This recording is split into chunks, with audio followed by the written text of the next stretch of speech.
Hello everybody, welcome back to another video. I don't know why I watch this. Why? Why? Today we are watching.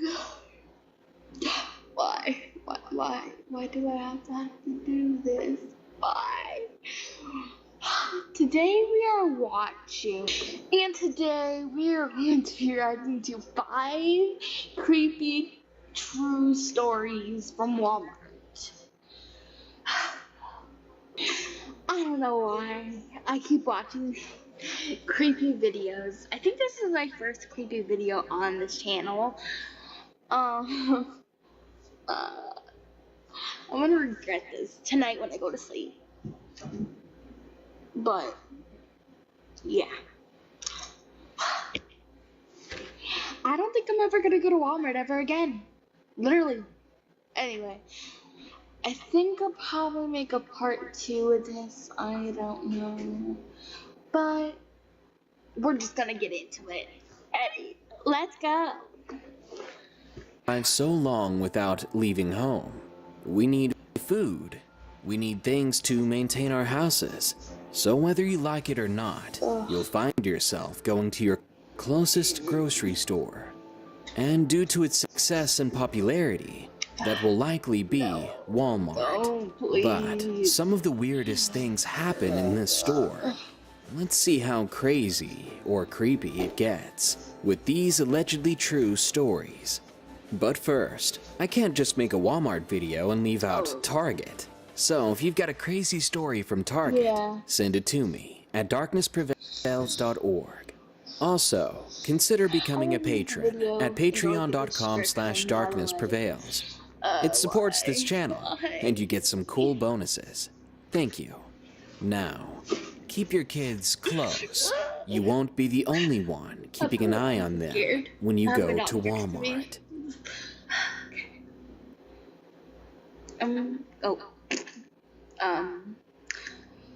Okay, there. Number 1, my Walmart story, submitted by Paula E. Oof, Paula E. Whatever you went through. When I was a junior in high school, my friends and I were hanging out one day, not being really productive, just chilling and watching those bad, creepy 80s movies that were only creepy in the wrong way. We ran out of snackage, and my friend Jesse and I were volunteered by the whole group to go and buy some more cookies and crackers. So we hopped into my car, and we drove to the nearby Walmart. Once we parked, Jesse had to use the bathroom. Then we went to find something for our group to drink. I went to find the cookie aisle. I walked past the frozen section, and the whole store was very quiet, except for the repetitive pop music that eerily echoed throughout the otherwise silent store. I got to the snack food aisle, but there was a woman there at the other end, looking at the vanilla wafers. It was surprising to see anyone at all. Vanilla wafers. Okay, I'm sorry. She had bleach blonde hair, though her hair looked unwashed in a greasy and knotted way. She had lots of blue eyeshadow and way too much eyeliner. Her skin was leathery and tan, and she wore a fur coat that seemed to swallow her whole. I mean, the thing was huge. Oh, I'm so sorry. I'm so sorry, everybody. What's wrong with being tan? We started going. I forgot all my words. Other end, looking at the vanilla wafers. Anyway, it was surprising. Boxes of cookies. What's wrong with being tan? Like, what's wrong? Like, why?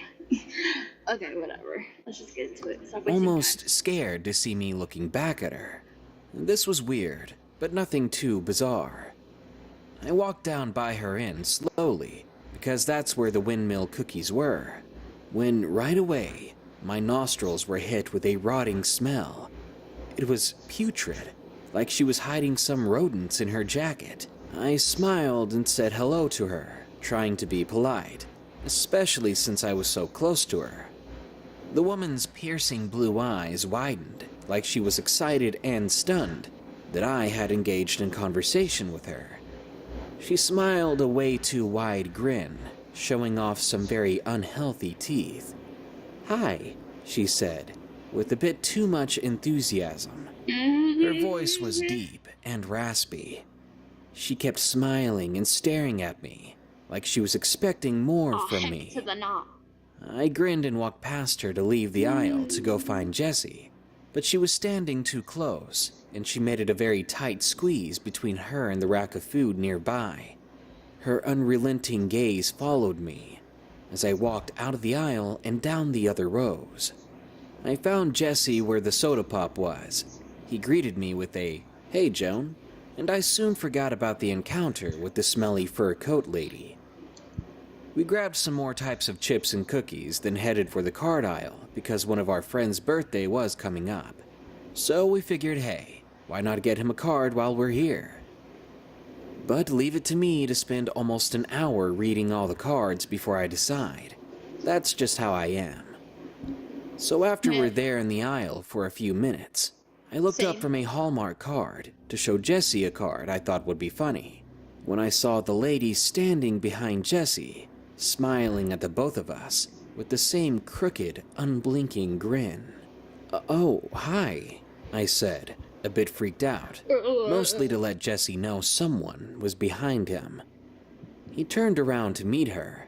"Well, hello, you two," she said, almost giddy about something. Jessie politely nodded and smiled, looking a bit confused. She stepped closer to us and kept touching the different cards, like she was browsing through them. But her smile and burning stare was never broken away from us. "Are you two together? Boyfriend and girlfriend, I mean?" she questioned, piercing the awkward silence. Yeah," Jessie said, still trying to be polite. She smiled even more, something I didn't think was possible, then nodded with her eyebrows raised, like she was encouraging him to go on. So I just grabbed a random card and snatched Jessie's arm. "Have a nice night, ma'am," I said hastily. Then we walked out of the aisle. Without a word, I know we both agreed that that was weird. Jessie went to a self-checkout lane. I was on the opposite side of the rows. While I was looking for some candy. I'm a bit of an impulse buyer. When someone grabbed my arm, full stench, and the same woman.